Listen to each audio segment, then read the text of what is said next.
Is a pillar of the framework of responsible state behavior, and is equally important to all the other pillars, but also has its intricacies and unique attributes. And cyber capacity building specifically has been credited with the ability to help member states implement the norms of responsible state behavior, and some states have referred to it as a necessary requirement for member states to be able to fulfill adherence to the norms as well as fulfill their obligations under international law. But increasingly, the language around capacity building has also changed to include the principles that were in the open-ended working group consensus report of 2021. And in the current open-ended working group, we also see stronger language under the capacity building pillar that also refer to the need for capacity building to be inclusive, to also take into consideration gender perspectives, to be efficient, to be effective. And so then we find ourselves where we have to then interrogate what this actually means in practice. And so to answer this question, I am joined by a fantastic panel of experts from UNIDIR as well as from other leading institutions that have been conducting work in this area. Now, just for house rules, please remember that at the end of the session, we will be circulating a feedback form because we are always looking to improve our events and understand what your views of what we were doing are. There will be question time at the end of the session, and if at any point during the session you want to start posing those questions, please use the chat function. During that session, we'll also be able to give you opportunity to share your questions if you prefer to do it that way. So to start off first, I will be starting with a question that will be addressed to Ms. Lenka Filipova, who is a colleague from UNIDIR. Lenka is a coordinator with the Security and Technology Program at UNIDIR and has held various positions in different intergovernmental institutions, and her expertise lies in cybersecurity, gender analysis, and technology. And so to start off first, Lenka, could you please share with us what are states' perceptions on the role of mainstreaming gender in the framework for responsible state behavior? And would also be interested to know if there are any divergences and convergences on how gender can be mainstreamed or how it is being raised by member states in those discussions. Thank you, Morehi, for your question and for the kind invitation to the event. It's such a pleasure to see so many familiar faces in the virtual room. So as for your question, during the last session of the open-ended working group that took place in New York in March, when it comes to gender, states mainly talk about full, equal, and meaningful participation, about closing gender-digital divide, and about gender mainstreaming in capacity building. So looking at the individual agenda items on existing and potential threats, a number of states called for special attention to be given to gender perspectives in all chapters of the annual progress report. One country specifically welcomed the language in the 2023 APR on need of gender perspectives in addressing ICT threats and how they have different impact on different groups and individuals, and mentioned the need to be better linked to the women peace security agenda. The same as in the previous session, states talked a lot about rapid development of artificial intelligence that was noted as a double-edged sword, offering both opportunities and new vulnerabilities. There was also a mention that malicious use of AI can replicate and amplify offline discrimination against women online. In the agenda item dedicated to norms, rules, and principles, states mention gender in relation to narrowing the digital divide and participation of women. On confidence building measures, states talk about equal, full and meaningful participation. There was also a specific suggestion to include a CBM on the promotion of the inclusion, participation and leadership of women in decision-making processes with regard to ICTs. During the discussion on capacity building, countries mentioned that gender-sensitive approach to capacity building is essential. A number of countries raised the importance of gender mainstreaming in capacity building, and several states also expressed support to the development of tools that incorporate a more inclusive gender perspective into capacity building. There was also a specific suggestion to convene a meeting on mainstreaming gender perspectives in capacity building efforts.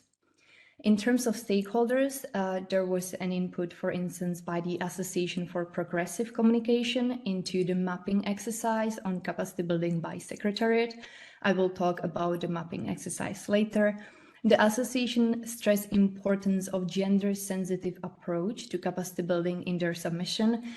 They specified that it should be mainstream in the development, in the implementation and evaluation of CB programs, not just added to the existing programs, and should allow the rethinking of cybersecurity education methodologies for all stakeholders. And during the segment on the regular institution dialogue, states highlighted the need to address gender digital divide and mainstream gender perspectives in all areas of the work. In terms of your question on the divergences and convergences, as mentioned before, the primary topics of discussion among states included participation, closing the gender digital divide, and the gender mainstreaming in capacity building. There is a support for enhancing participation of women. So, for example, the Women in International Security and Cyberspace Fellowship, this is a joint initiative of a number of countries, is a reference as a great example on how to increase participation of women throughout the OEWG discussions. The fellowship supports attendance of women diplomats at the OEWG and also hosts negotiation skills trainings and workshops. The second edition supported 35 women diplomats from across ASEAN, Asia Pacific, South America, the Commonwealth to participate in the OEWG meetings. Throughout the agenda items, a number of states also recognize that cybersecurity threats do not impact all genders equally, and there is a need for tailored approaches to capacity building that considers these differences. And while there are still some voices that feel that discussions on gender at the OEWG are misplaced, it's evident that numerous countries continue to emphasize the importance of gender considerations in the discussions. We can see that most statements referencing gender have been delivered in the agenda item on capacity building, with 19 countries mentioning gender in their statements, which is even an increase from the previous session. So this could have been supported by the chair's guiding question that were shared before the session, which builds on the second APR and encourages states to develop and share tools that would assist states in incorporating a gender perspective into capacity building efforts. So in the guiding question, the chair is inquiring about what such a tools should look like. I would also like to use this opportunity to mention one additional point when it comes to the discussions. So during the last session, Australia highlighted that the OEWG is the first ever forum of the first committee to achieve gender parity of interventions. So the interventions by female delegates started at 37% in the first session and increased significantly, reaching 55% in the sixth session and 50.1% in the seventh session. So far, 47% of all interventions made at the OEWG sessions were delivered by women delegates. So in regards to this, we also encourage the audience to explore the UNIDIR Gender and Disarmament Hub maintained by the Gender and Disarmament Program. The Hub offers extensive data on gender balance in multilateral meetings, among other valuable resources. Our colleague will share the link with the participants in the chat. And over back to you, Modier. Thank you very much, Lenka. That was very helpful, and it's interesting to see that gender is being discussed across the different pillars, but it's still mainly being discussed under capacity building. And another interesting thing is the idea of tools.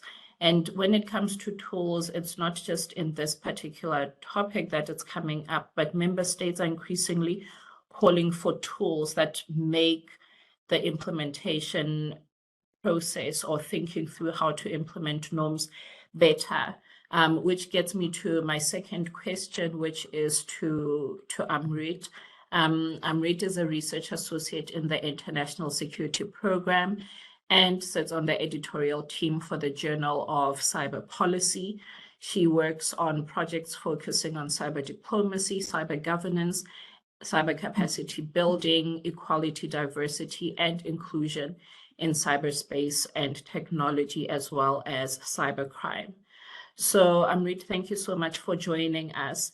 And having heard what Lenka has said, my question to you is, what are some of the practical examples that we currently have of how gender perspectives or a gender-sensitive approach, if it's also applicable in this context, are being used in a way that helps member states think through the responsibilities as well as how they participate in cyberspace?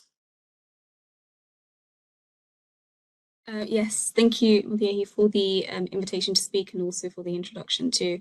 I think before I go into some of the kind of practical examples, I just wanted to kind of touch upon a few ideas that I think underpin these different kind of responsibilities in terms of the stakeholders who are contributing to this process and who are involved in this. So if you'll just indulge me for a second there. But I think it's important to firstly emphasize that the role of stakeholders is very different. So a civil society organization or a think tank like Chatham House, for example, we can only do so much when it comes to creating these tools and making sure that they are being used in this process, particularly for a process or a framework that's essentially outlining responsibilities and standards for states. That's not to say that that role isn't important or that it's of lesser significance, but the role must be amplified by states, and states have a responsibility to really show and demonstrate that they're valuing these contributions and they're also meaningfully incorporating them into their positions.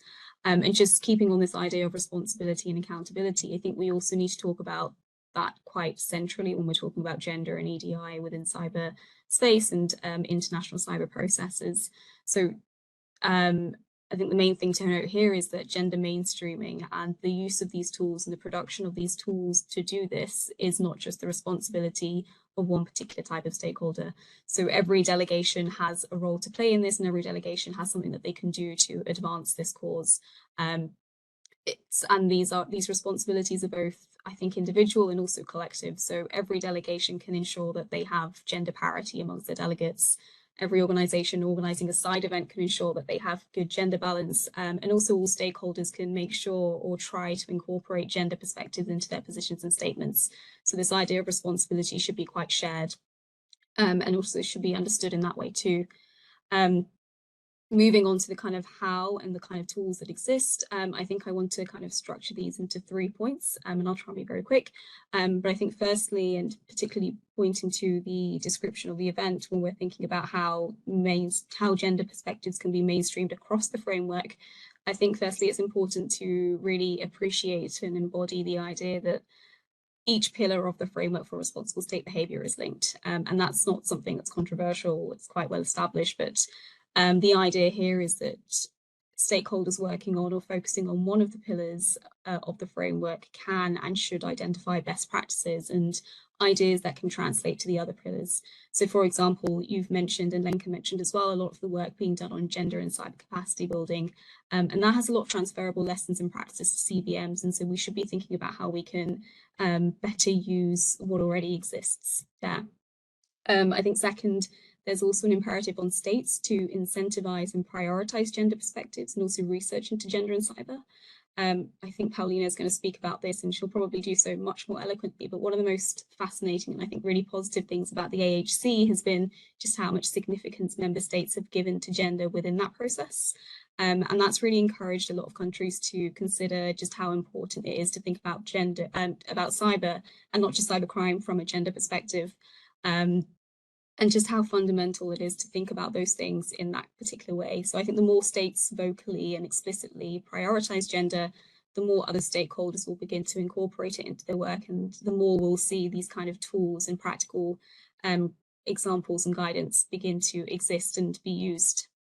And I think third, just on civil society organizations, most specifically, likely it is that civil society organizations have a lot more flexibility to pursue gender and cyber research and produce these tools outside of the political confines of a member state, and we should really capitalize on that. And I think I would structure the things that civil society can do in two buckets. So the first is conducting research into the way gender and the pillars of the framework are linked and what the interplay and intersection is between them. So this might look like considering how normative frameworks can be brought in line with feminist foreign policy agendas, or how the norms and various interpretations of international law can be understood under or linked to a state's commitments to things like the WPS agenda, CEDAW, broader commitments to gender equality. And I think one of the biggest examples here is probably the norm or the norms on critical infrastructure. So civil society organizations can help states identify and define critical infrastructure in a way that's appreciative of infrastructure and institutions that are gender critical. So essentially here we're looking at civil society organizations and other multi-stakeholders to help elevate gender security to the same level of significance as a state would traditionally give to more conventional assets. But it might also look like conducting gender analysis in a kind of more broader way as well. So that's another way states can stakeholders can help states do this. I think the other bucket, as you mentioned, is kind of producing these tools and these kind of concrete guidance is to help states actually do this work. So a lot of larger or bigger member states have significant internal capacity to conduct gender analyses or to gender mainstream in a way that isn't always the case for a lot of other member states. So the production of these tools to help do that is really important. And they also play a really big role in actually outlining why this is important and how you can actually implement these guidances. I think with this, one of the key things to remember is that this guidance, however it's produced, needs to be adaptive.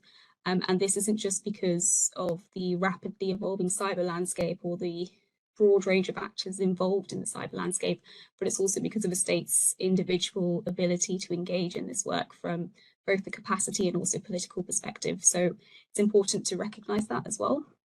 Lenka mentioned, of course, that capacity building is one of the most obvious pillars in which gender mainstreaming has been discussed. And I think it's a really good example of how stakeholders have kind of assumed responsibility and taken on this role, both as individual organizations and entities and also collectively as well, to mainstream gender perspectives into this pillar. So we see a lot of states, for example, requiring gender or GESI related targets or indicators in their capacity building projects, which is really helping to kind of institutionalize the importance of gender mainstreaming within capacity building projects.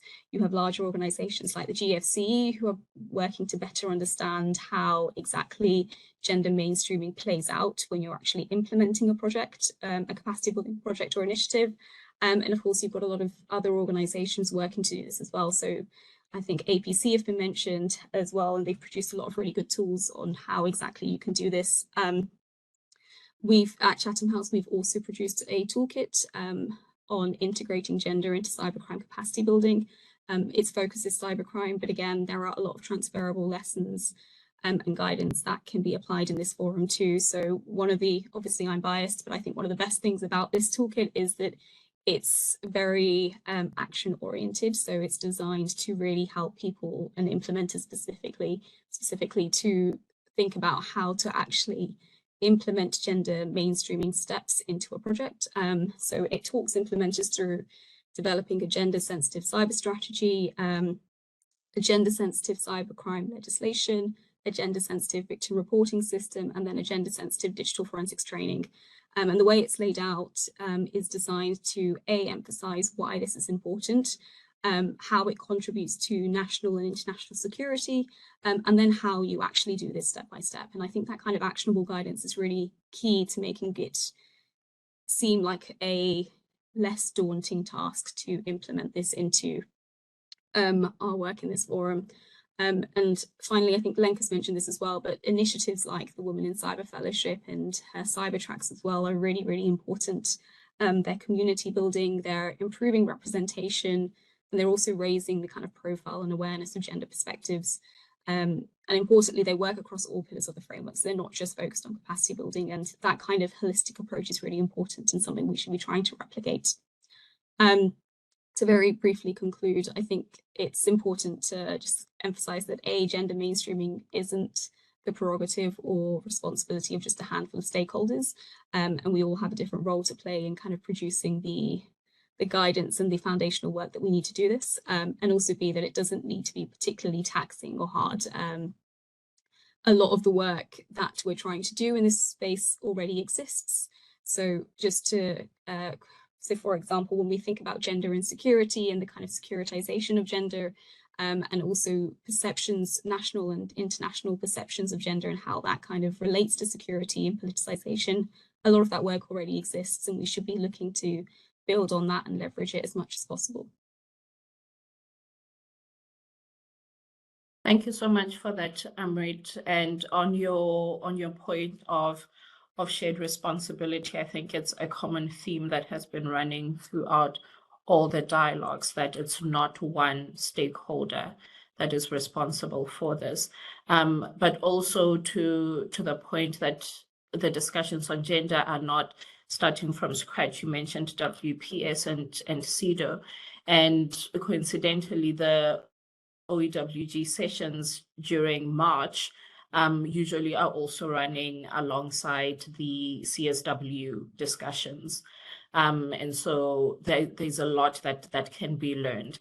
But I want to come to Naya to locate our discussions specifically now in capacity building and what cyber capacity building is, and how we can still maintain a sort of balance in understanding that cyber capacity building is a big concept and one in which a lot of member states look to when they think about how they are even going to start thinking about implementing the framework. And then there is the serious and important point of gender that also has to be considered, like Lenka was saying, in the design, in the thinking of these kind of initiatives. And I'm so happy that Naya, you could join us. Naya is Executive Director of Cyber Lab International, a boutique firm consulting on cyber policy, capacity building, and cyber governance issues. And she's led public policy initiatives of the World Economic Forum's Center for Cybersecurity and managed the center's relationship with governments, international organizations, academia, and civil society.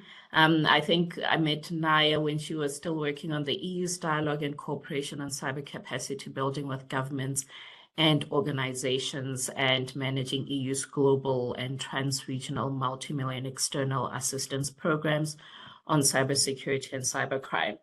So Naya, my question to you then is, when we look at the reports, we see these big words now: gender responsive, tailored, sustainable, effective, efficient cyber capacity building, a bit of the old mixed with a bit of the new. how do we understand this? What does this look like in practice if there are some good practices that we can think of, and how can we build on what we already have to help member states think through the implementation of the framework? Thank you so much, Molly, for the introduction and for the kind invitation. And it's great to be here with familiar faces. I would start with kind of, picking up on your line about the many words that we see: tailored, sustainable, effective, efficient, and gender responsive.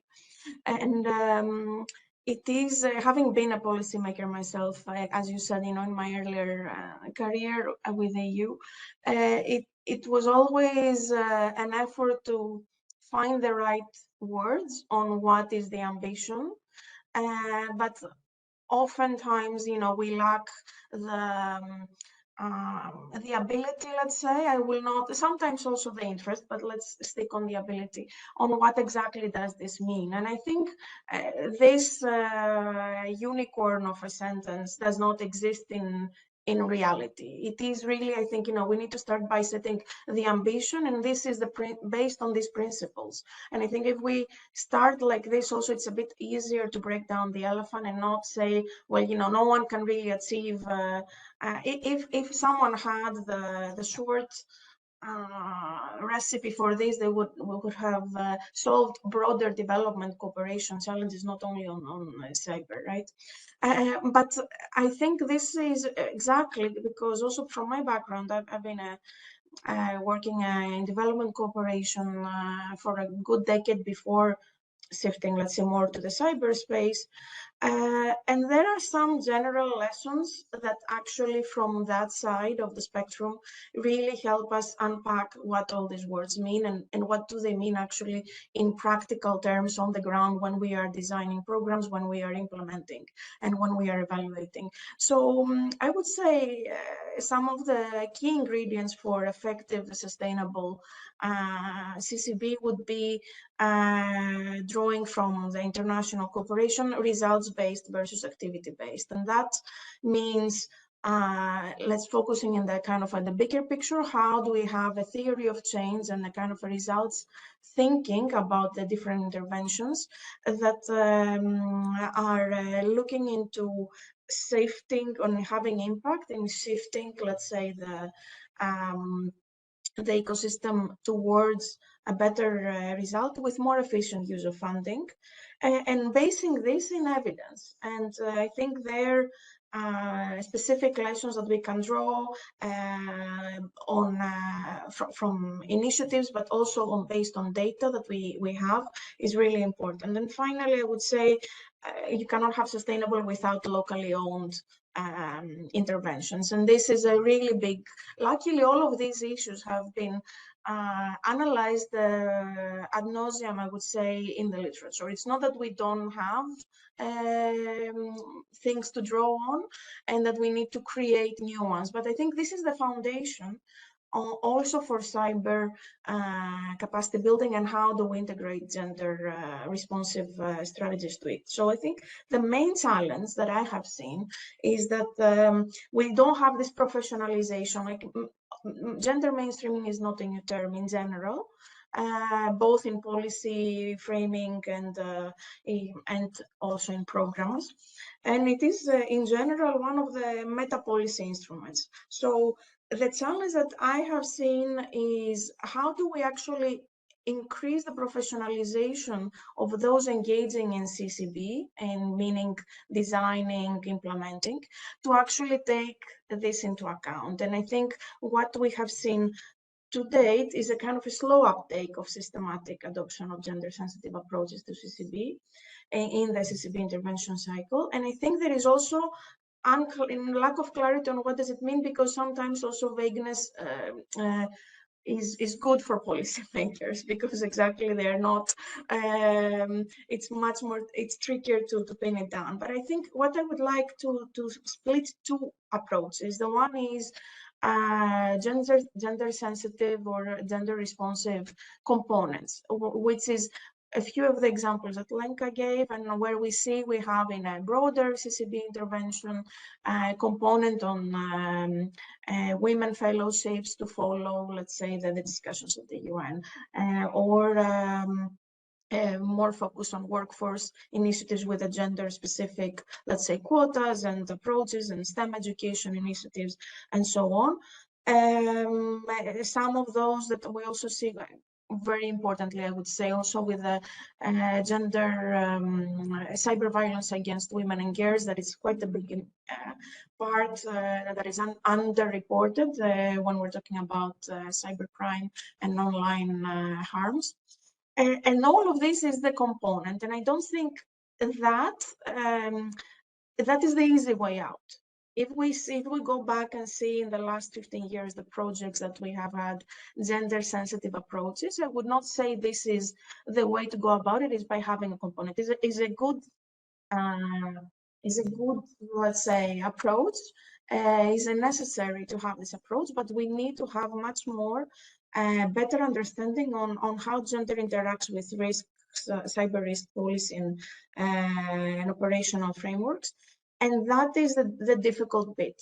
And I think here the two, and I'll come to the few examples, is on the one hand on policy making, and here I would put also legislative initiatives, on the need to have gender sensitive assessments.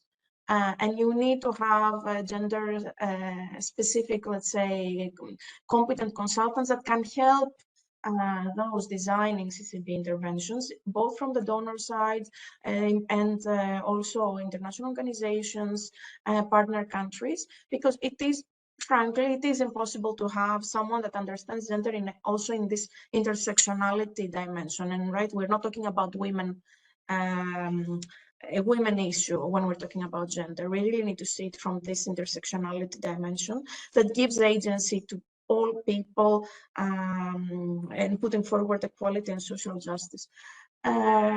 So this bit requires much more, I would say, thinking at the beginning, at the design stage and the conception phase, on the implications at the strategic level, understanding, analyzing the frameworks, what are the challenges that different groups, let's say, what are the different cyber needs and challenges within the cyber ecosystem.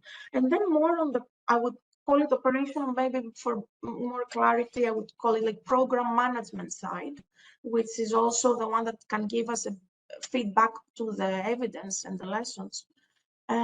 Is really using specific tools that are being very well established, like gender disaggregated data on all sorts of activities, certain things that already Amit mentioned, also on making sure activities aspire for gender, equal gender representation, but also going further than that in better, let's say, elevating the, I would say, the understanding on gender parity in terms of the context. So when you are starting an initiative or when you're implementing it, you need to have a constant understanding of what is the, if there are systematic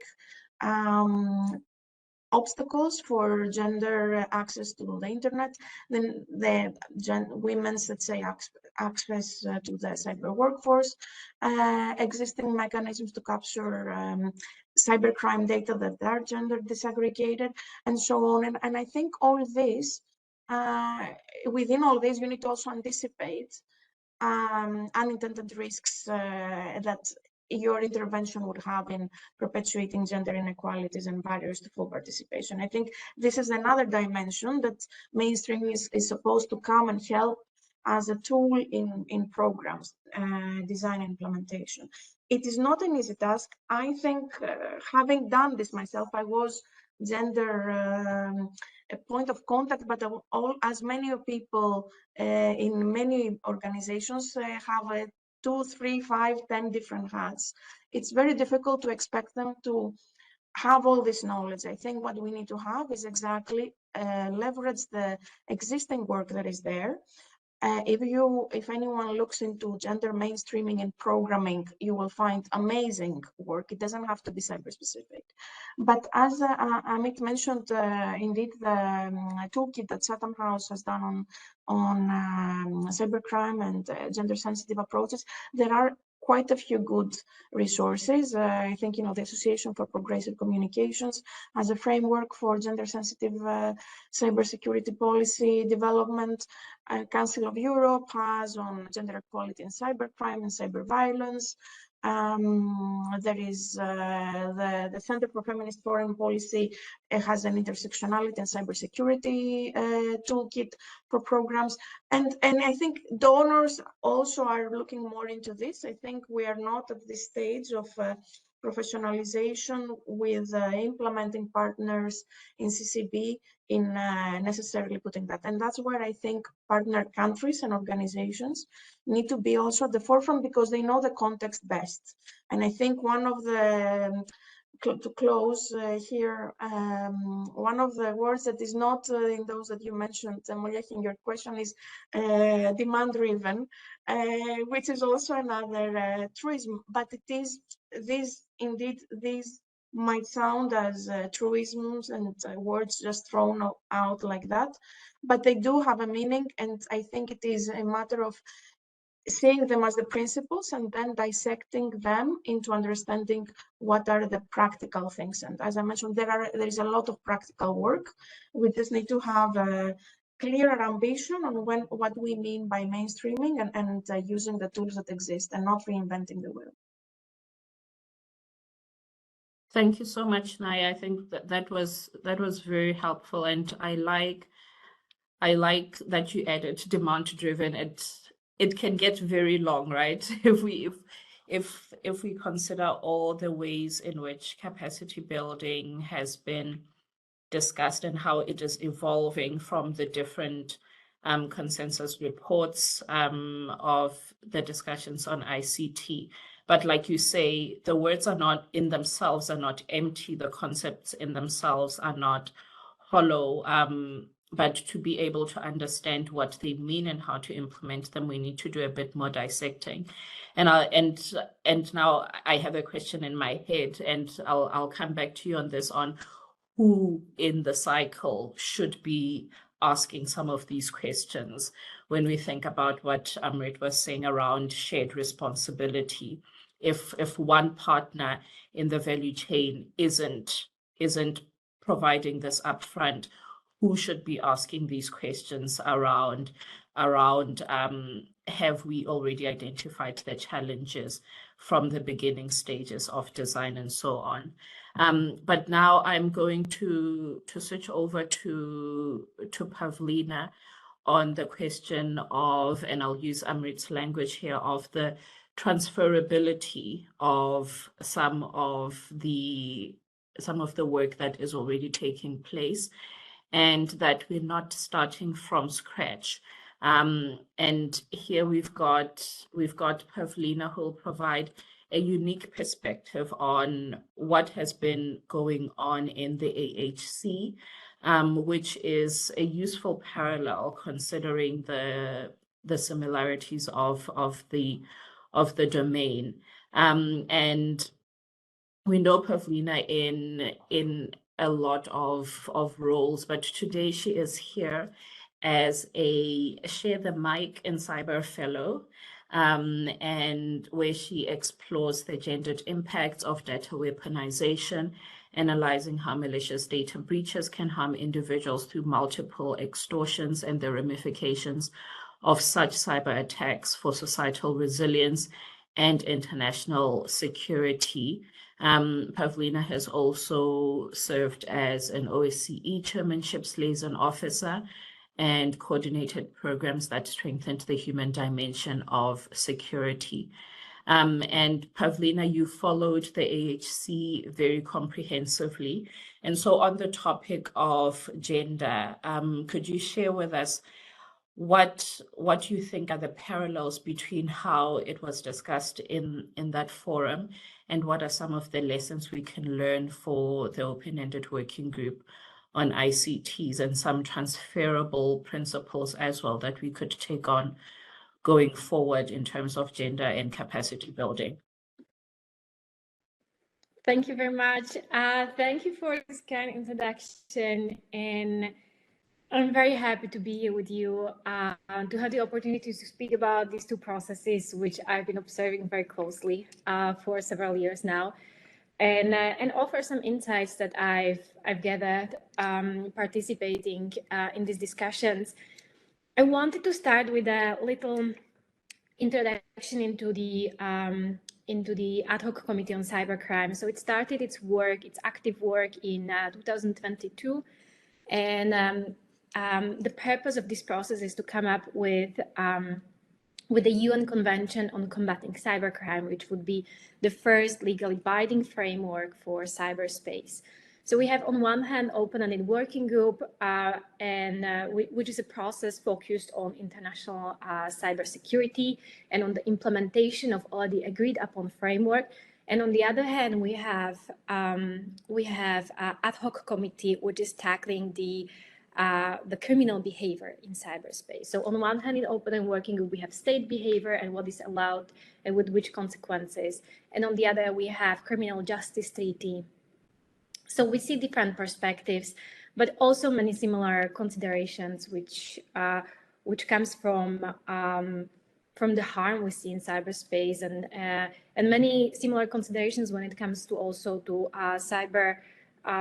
cyber capacity building initiatives. And I believe that Chatham House had amazing work on actually taking the particular issue of cyber capacity building and showing how these principles can be applied across processes, and how that open-ended working group quite progressed on this topic, how these lessons learned can be taken to ad hoc committee, which is then discussing capacity building from technical cooperation perspective. So again, like many mutual points of interest, I just wanted to bring it kind of back why gender matters for combating transnational cybercrime, because we discussed why gender matters for international security.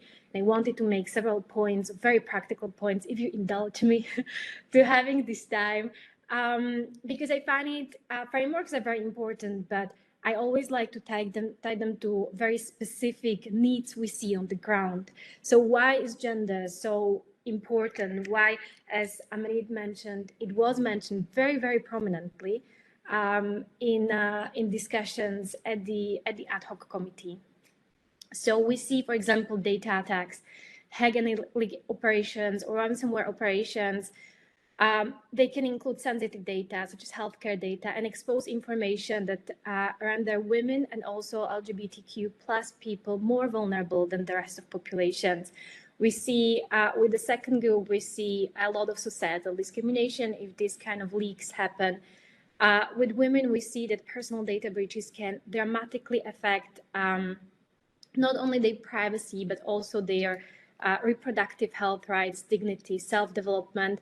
And they can be even facing threats to their physical security, especially in countries when abortion is illegal. So that's why these data attacks demand special considerations when it comes to gender, and they cannot be put into one basket. And these attacks can also follow with multiple victimization. We see data being and information leaked through these incidents, through hacking.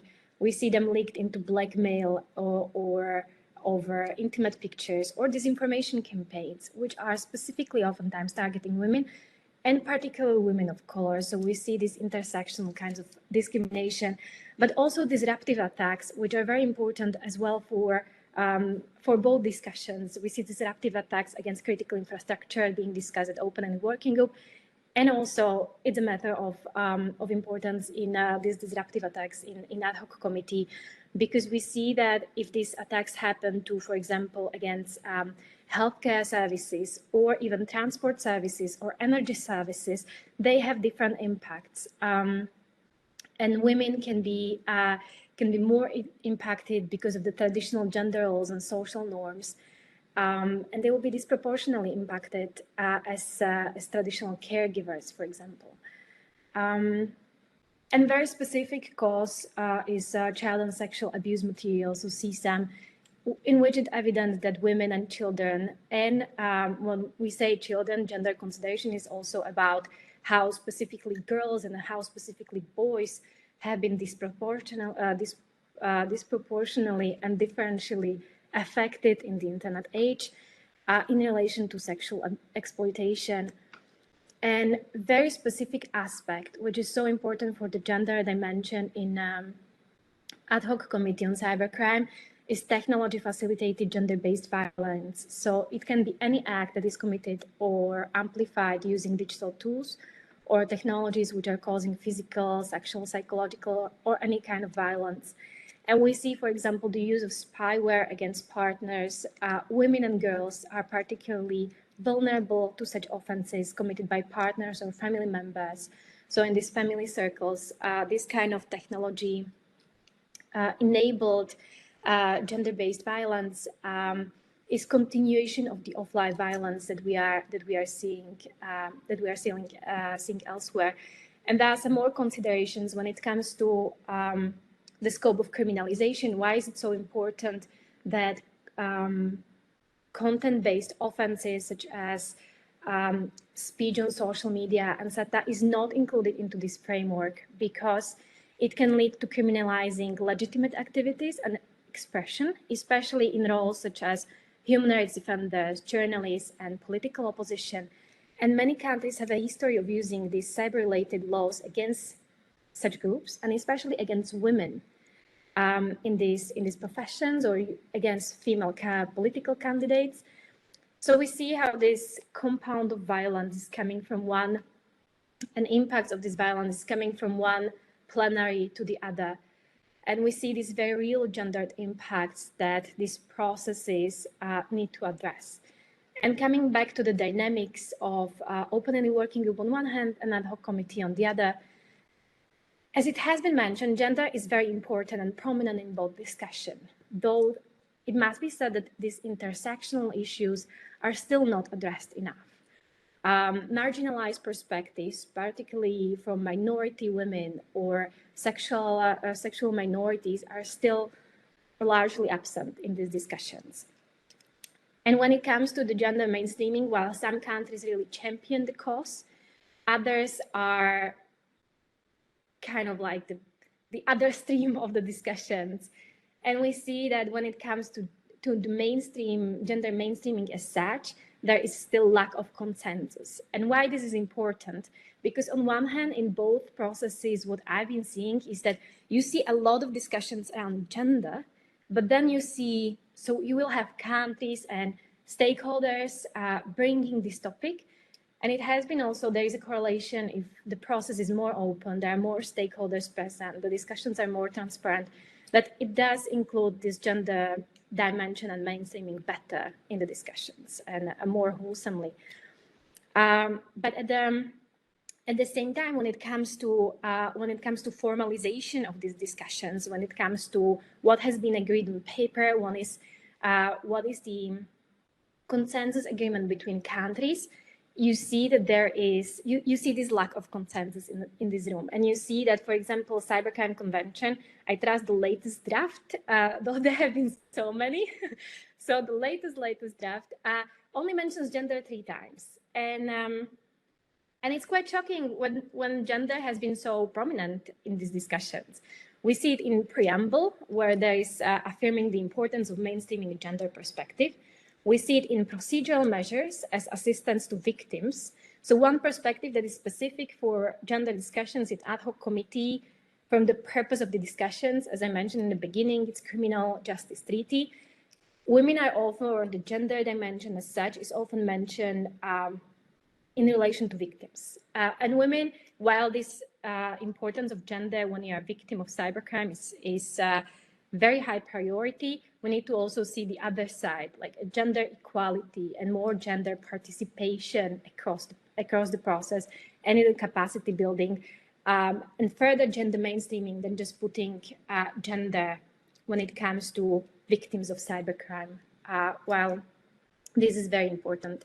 And then we see gender mentioned in preventive measures, so developing strategies and policies to prevent and eradicate gender-based violence, and we see that mentioned. But I still trust that, considering how often this was mentioned in the discussion and how many countries brought this to the forefront of the discussion, this is not enough of recognition of the gender in the processes. Some countries champion the gender cause, and we saw a lot of investment into capacity, cyber capacity building. And you also see this intersection with countries which have, for example, feminist foreign policy. I would like to mention Canada as a great supporter of gender mainstreaming initiatives and capacity building programs in this direction. But of course, other countries also champion the cause quite wholeheartedly. One important aspect is also how gender mainstreaming does not stand alone in the discussions. It often comes together with defending other necessary and complementary principles, such as transparency, participation, inclusiveness of the processes and on the frameworks as such. When it comes to participation, we mentioned the gender parity, which has been amazing in open-ended working group discussions. I trust it's quite similar, though I haven't seen the number myself. For ad hoc committee, we see many female representatives. And this is also because of the very successful Women in Cyber Fellowship program, which supports women from certain regions, especially, to take part in these processes. And it's really a very successful program, which is bringing the results when it comes to representation in the room. I still think that when it comes to ad hoc committee as such and the draft convention, which is now, there are informals in Vienna these 3 days, and it will be finalized most probably finalized in July, late July in New York. There is more to do when it comes to gender mainstreaming in the convention. There can be, for example, inclusion of commitment to gender equality, which is still not there. It could be in the preamble, for example, or a specific article spelling out the importance of the gender-based approach. It is mentioned in the preamble. Somehow it should be more on the level of implementation, also included in the participatory processes, how the convention is being implemented in a way that is mainstreaming gender. And definitely also on the scope of two last points I have on the ad hoc committee are on the scope of convention criminalization. It's very important that it does not criminalize certain groups of people who are already overexposed, as I mentioned, female journalists or politicians, and etc. for freedom of their expression. And also when it comes to access to data, it's very important to consider what kind of data, what are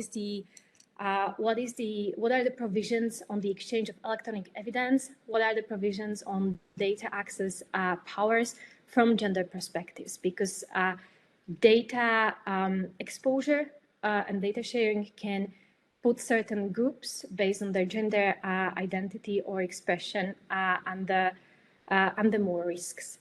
And I would just like to conclude with the importance of civil society participating in these processes. One important thing I haven't mentioned is that in ad hoc committee, the modalities for civil society participation were way more open. So more civil society actors, over 200 organizations have successfully accredited to the process and didn't face the veto, which they did in an open-ended working group. And there have been amazing work among stakeholders in this process, whether APC or GPD or Chatham House work on the gender mainstreaming, which is incredibly important. And I will have more questions to how is it going with the toolboxes, and how are the states reaching out, and how do they use them in their policy making if we have time for this. So thank you very much.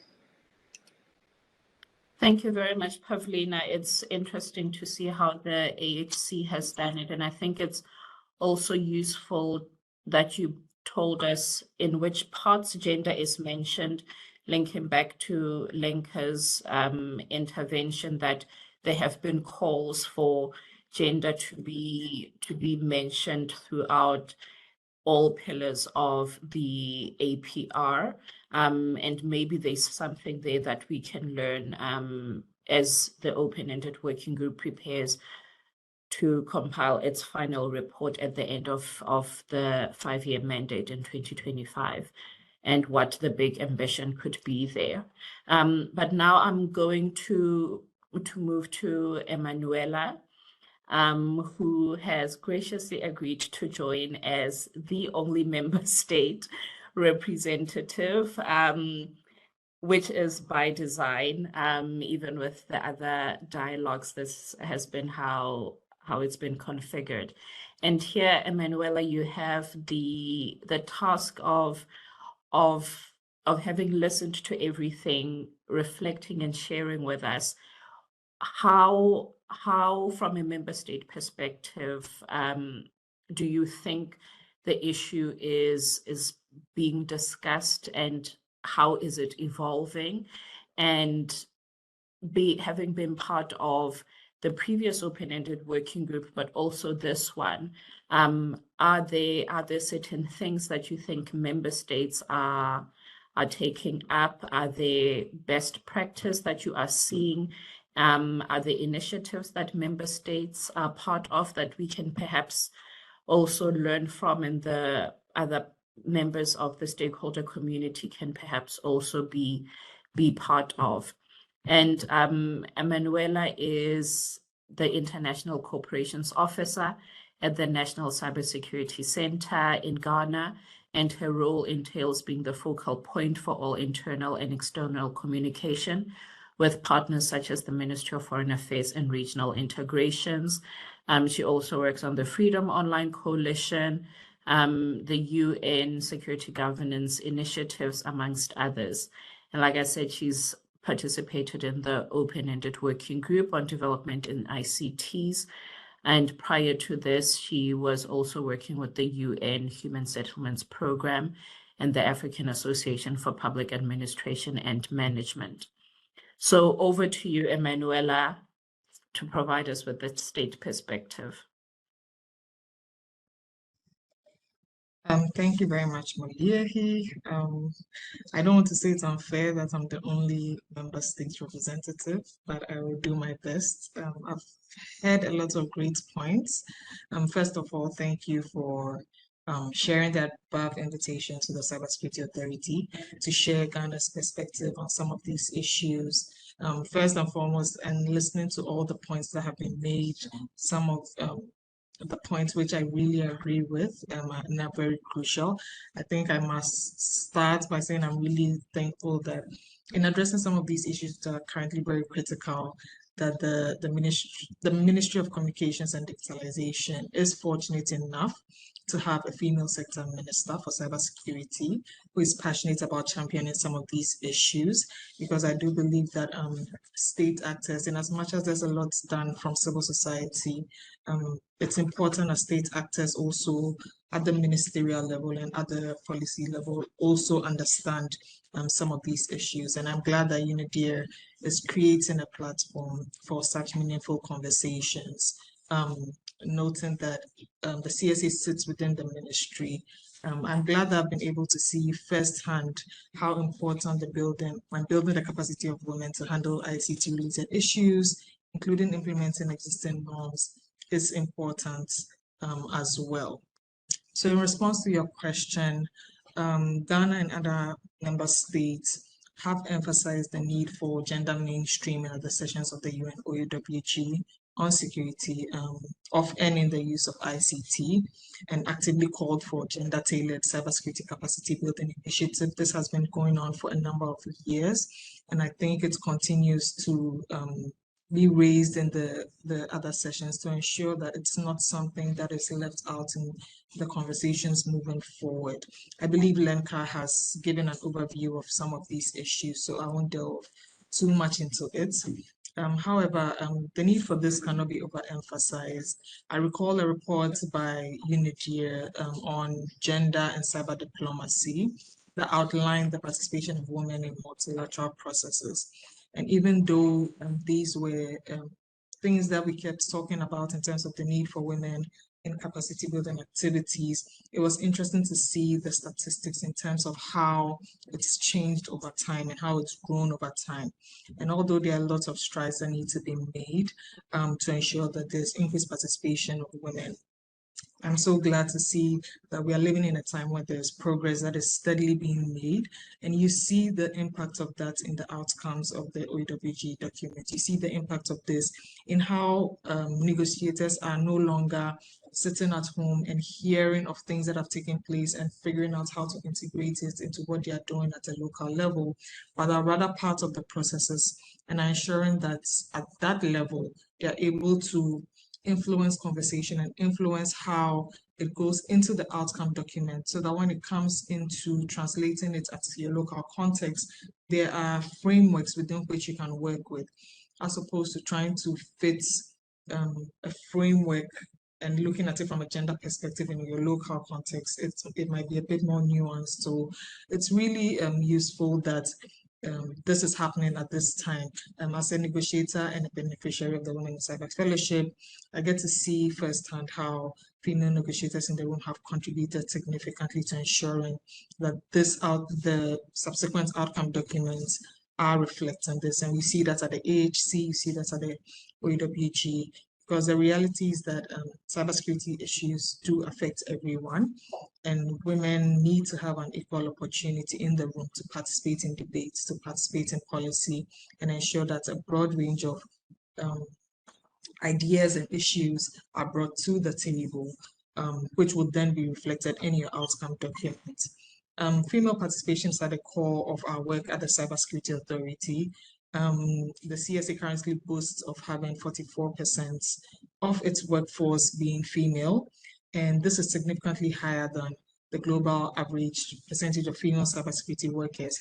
And I say this to say that in as much as we talk about having gender perspective, you cannot do this if you don't have the capacity of local stakeholders being built to then participate in these conversations. For example, if there's even a brilliant idea like a Women in Cyber Fellowship, you need to have women who would participate in the Women in Cyber Fellowship. So having increased women in your workforce, ensuring that you train, internally you train cyber diplomats and you train technical experts and you train women to come on board these conversations is very useful. And we have seen that here at the Cybersecurity Authority.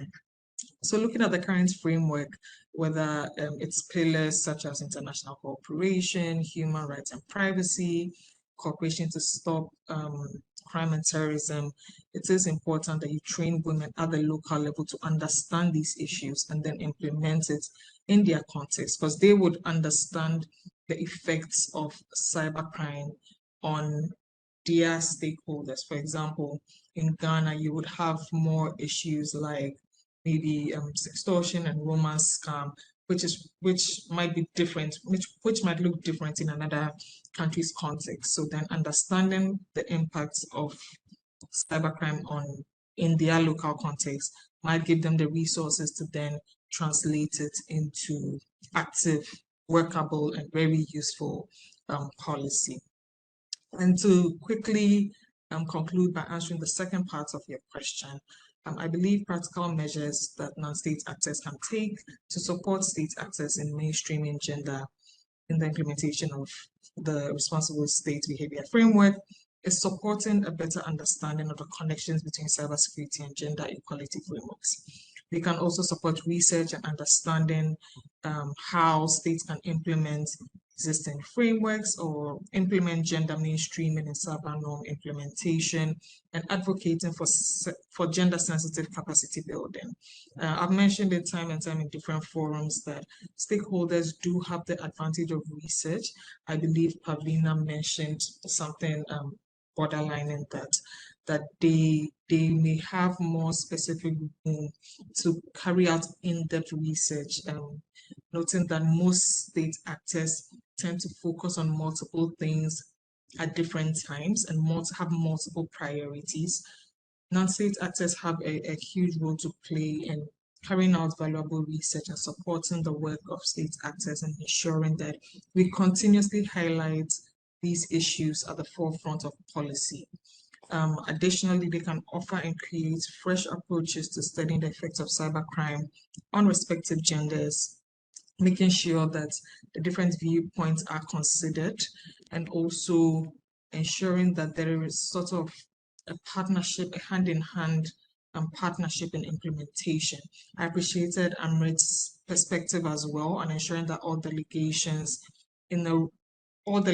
play a uniform role in gender mainstreaming and ensuring that states equally advocate for gender parity, because like what she said, it's something that non-state actors, they can only do so much and they will have limited capacity in some of these issues. So ensuring that state actors work hand in hand with non-state actors to address some of these issues, to ensure that in a room multiple voices are heard, multiple perspectives are heard, can go a long way in helping state actors implement it at their level to ensure that there is both a bottom-up and a top-down approach that complements each other to effectively implementing some of these issues. So, yeah. Thank you. Thank you so much, Emanuela, and thank you for answering that question as comprehensively as you did. I think it's one of the things that was interesting is around the value chain of the capacity building. Like you said, there is no women in cyber if there are no women in the diplomatic corps at the local level, if there are no women in the technical agencies, then the fellowship has nothing to draw on. And so there is a specific role that also happens at the local level, which is connected to what Naya was saying about that sustainability is also connected to localization. And now I'll be starting the round of follow-up questions.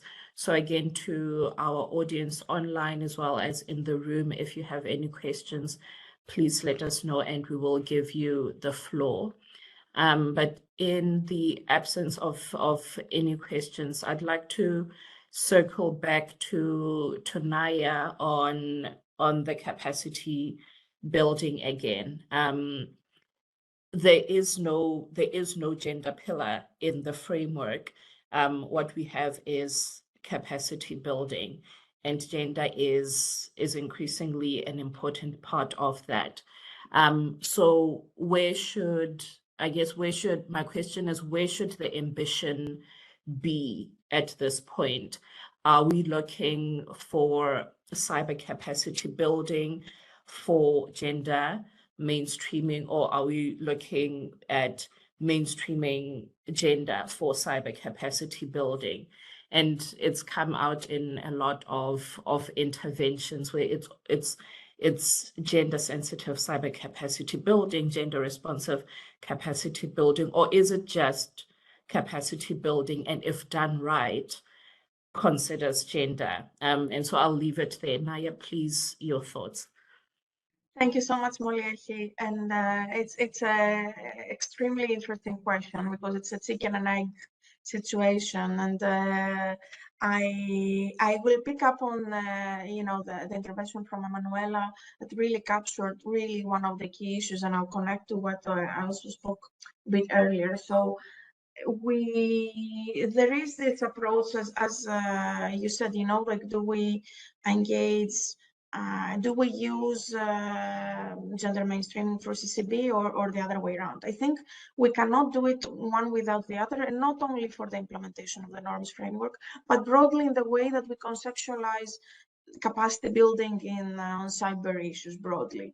I think there is the one aspect, as I mentioned, the component, let's say, approach, where we are addressing cyber challenges with a specific gender, on a specific gender agenda, as we said, for example, through fellowships, for specific initiatives on women workforce, you name it. And then we have the other approach, which is the more, maybe integrating gender considerations across the CCB cycle. I think these two actually interact quite well with the capacity to engage and then the capacity to implement. So you cannot have the capacity to implement if you don't have stakeholders that they have the capacity to engage, to understand, and then meaningfully engage in these issues. And I think this is exactly the point that Emanuela really eloquently highlighted. And I think that's why we need both the side of sensitizing people across the board, across the stakeholder ecosystem, on the need, on what is the specific need and what is the value add of having a gender sensitive approach on cyber issues broadly, and then the bit of how do we translate that from a project perspective, an operational perspective, in using this more nuanced gender intersectional data and specific project tools that can help us throughout that, be it through gender sensitive assessments, monitoring frameworks. There are a lot of tools. And I think for me, what I see is that while there is higher level of discussion about gender issues, also within the cyber realm, it is not, it's quite at the superficial level. Like, it is not necessarily going down into understanding this multi-layer barriers that we are that the gender aspects have, you know, especially women have to face. So I would say, in order to professionalize and increase the awareness and more meaningful awareness, and then professionalize also better those engaging in CCB, and to be more sensitive around these issues, you need to create the pool of people that can have the conversation, so capacity to engage. So cyber, as you mentioned it, CCB for gender mainstreaming, and the other side for the capacity to implement, where we really need mainstreaming for CCB. Thank you so much, Naya, for that comprehensive response. I guess it's going to be one of those questions that need to be constantly asked, so that member states can start thinking differently and engaging in more in-depth discussions. And maybe that's also a great place where the envisaged or the proposed gender meeting coming out of the open-ended working group discussions can perhaps also consider. And now, one second, just a very quick two-finger. This is not a fast process. Like, it's not either or, and it is also not make it or break it. Like, we really need to do it in small baby steps, because we are not there yet. But I think, you know, the line should not be prioritize this over the other, but really, how do we work, you know, jointly to go to a better result also in CCB. We should take it step by step. It will not change overnight, but this is broadly, and we can learn this from previous experiences, not only in cyber, but on other things, as we see even now with climate mainstreaming and so on.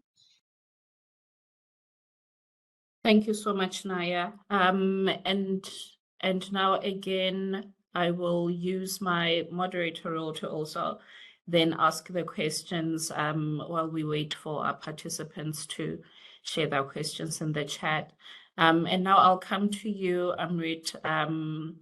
And this question was triggered by your intervention where you mentioned gender and DEI, diversity, equity, and inclusion. And to also draw on what Pavlina had said, that gender doesn't usually stand alone. It also stands alongside discussions around inclusivity. And as you said, I think all the panelists have also said that the discussions around gender are not just about discussions about women, but also have a lot of cross-sectionalities. So I wanted to then pick your brain on if the discussions around gender are necessarily also discussions around DEI. Is it the same thing? Are they different? And should we be looking at it differently as well as we go through the discussions? Yeah, thank you. That's a very philosophical question, I think, going into the kind of semantics of that. So I'll try and answer it. I think whether you're using the term gender or whether you're using the term DEI or EDI, whether you're interpreting E as equality or equity, I think in most cases the intention is very similar. So the intention is always inclusion and inclusivity, regardless of the term you're using.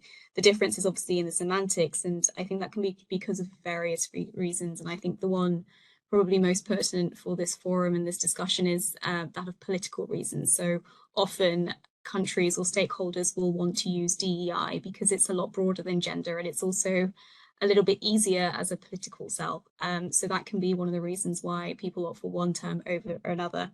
Having said that, the language of gender mainstreaming and the language of gender equality is more internationally recognized, particularly in the kind of UN and international political forums.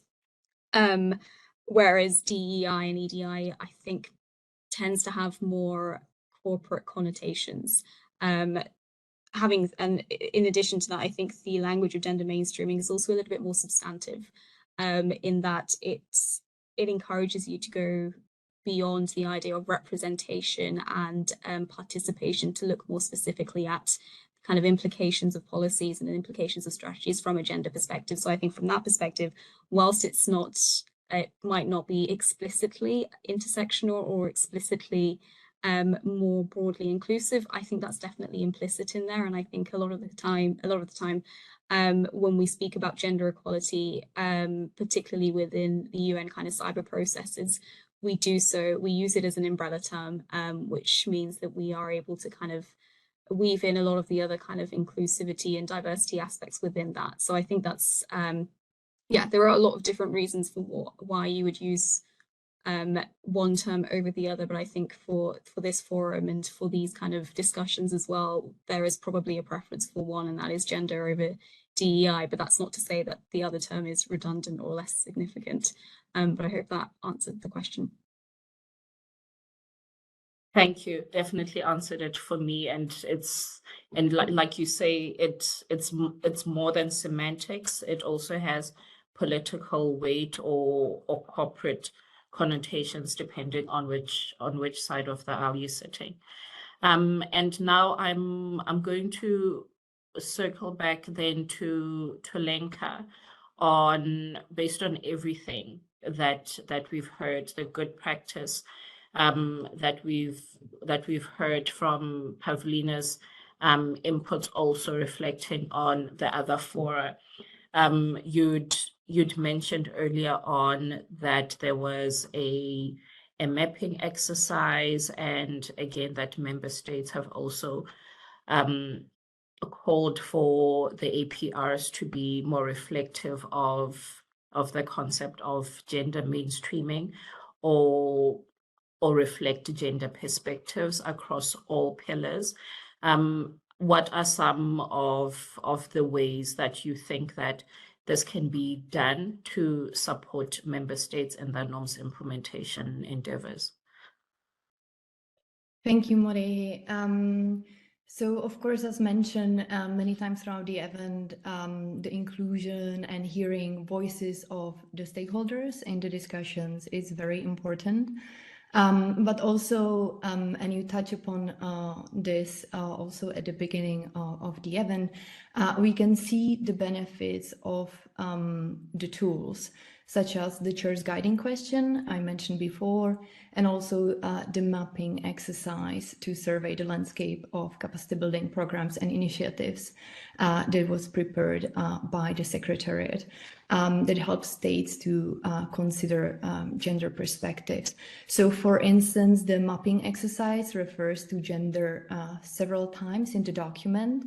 There is also a section specifically dedicated to gender and women's participation that identifies and provide details about the Women in Cyber Fellowship we mentioned before, and also number of related initiatives, for instance, from the ITU, the Cyber Mentorship Program, her Cyber Tracks program, and so on.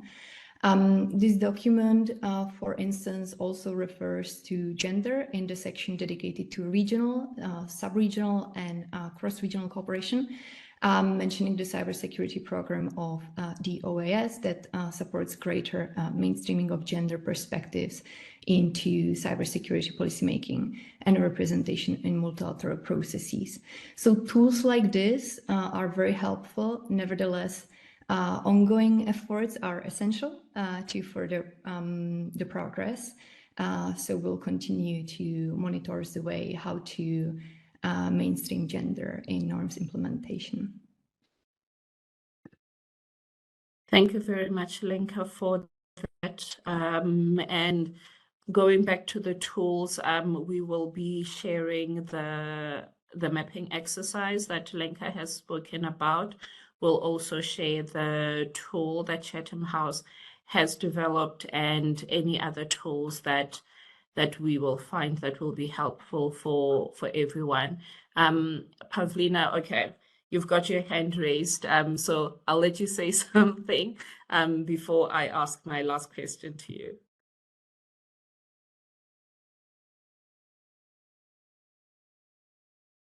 Pavlina, you are muted. Sorry. I just wanted to add a little bit on the capacity building and the norm implementation specifically. We see norms that a lot of norms speak about threats and harm and consequences and impact, and all these are very much tied to gender, because as we've spoken today, gender has different cyber attacks, and cybercrime will have different impacts based on the gender identity and expression. So it's very important that we have this gender dimension in norm implementation.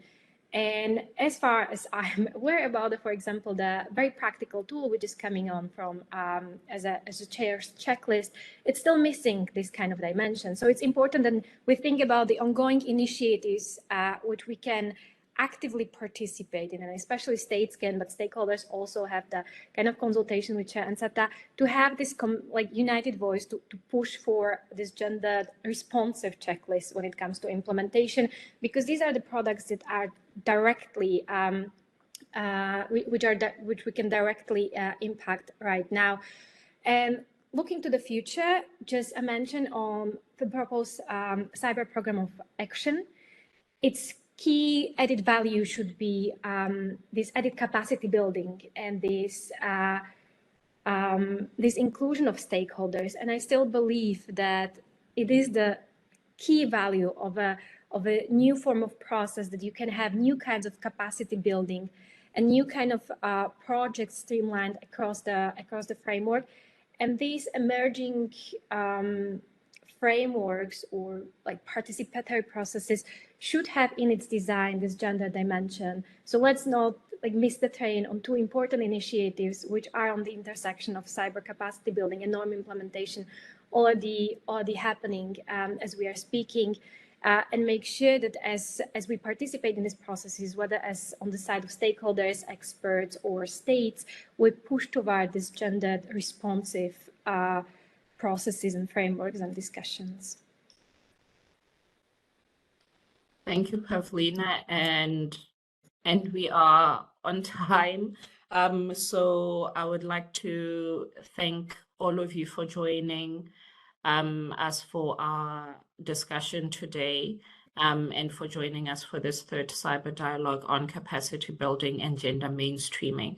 I think there were key themes that ran through all your interventions, starting with shared responsibility and that there is no one stakeholder that is responsible for this, but also to Naya's point again that it's not an either or when it comes to capacity building and gender mainstreaming. And we shouldn't be in a rush to get to any one point. There are still a lot of lessons to be learned, but also a lot of progress that can be recorded. And like Amrit said, the tools that the non-state multi-stakeholder community are developing are there to support member states and to help amplify the calls that they do make in the open-ended working group.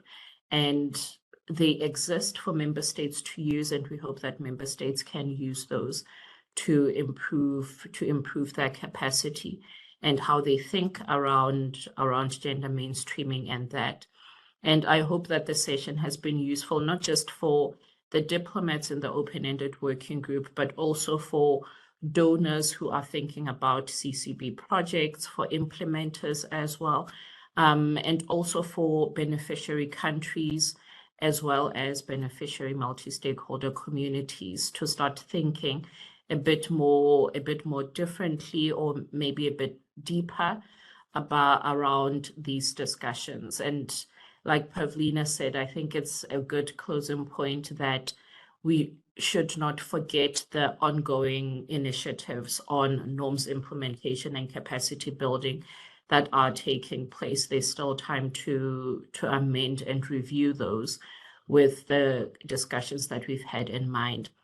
And with that, I'd also like to bring to your attention that the deep insights that we got from today will also be gathered in a good practice compendium that is going to be compiled by our colleagues, and we will be sharing that in a few months probably. But also next week, Friday on the 26th, we will have a full debrief that will reflect on all the 3 cyber dialogues. And as many of you prepare to attend the chair's cyber capacity building roundtable, hope that we can share some of the key points that came out of this meeting, but also the other 3 dialogues on threats and norms implementation. And with that, thank you so much to my speakers for their amazing inputs. We see that there are some email addresses that are being shared in the chat. We will share the documents, but some of them are available on the UNIDIR website as resources. So please also consult the UNIDIR website. Thank you so much for joining, and have a good day going forward. Bye-bye.